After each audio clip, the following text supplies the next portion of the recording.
Zechariah chapter 14. Look, a day is coming for Adonai, when you plunder Jerusalem will be divided, right there within you. For I will gather all the nations against Jerusalem for war. The city will be taken, the house will be rifled, the women will be raped, and half the city will go into exile, but the rest of the people will not be cut off from the city. Then Adonai will go out and fight against those nations, fighting as on a day of battle. On that day his feet will stand on the mountain of Olives, which lies to the east of Jerusalem. And the Mount of Olives will be split in half from east to west to make a huge valley. Half of the mountain will move toward the north, and half of it toward the south. You will flee to the valley of the mountains, for the valley of the mountains will reach to Atzal. You will flee just as you fled before the earthquake in the days of Uzziah, king of Yehudah. Then Adonai my God will come to you with all the holy ones. On that day there will be neither bright light nor thick darkness. And one day known to Adonai will be neither day nor night, although by evening there will be light. On that day fresh water will flow out from Jerusalem, half toward the eastern sea and half toward the western sea, both summer and winter. Then Adonai will be king over the whole world. On that day Adonai will be the only one, and his name will be the only name. All the land will be made like the Arava, from Geba to Rimmon and the Negev.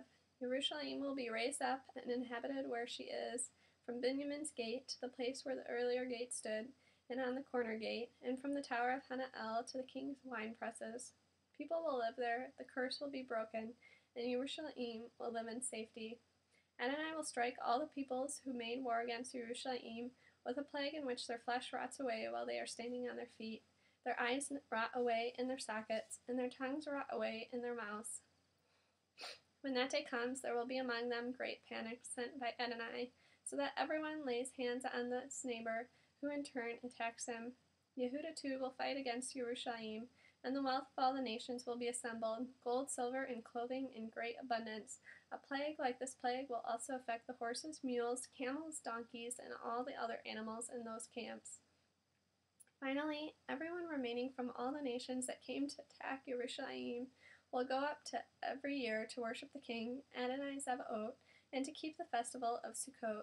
If any of the families on the earth does not go up to Jerusalem to worship the king, Adonai Zebaot, no rain will fall on them. If the family of Egypt doesn't go up, if they refuse to come, they will have no annual overflow from the Nile. Moreover, there will be the plague with which Adonai will strike the nations that don't go up to keep the festival of Sukkot. This will be Egypt's punishment, and the punishment of all the nations that don't go up to keep the festival of Sukkot. When that day comes, this will be written on the bells worn by the horses, consecrated to Adonai, and the cooking pots in the house of Adonai will be as holy as the sprinkling bowls before the altar.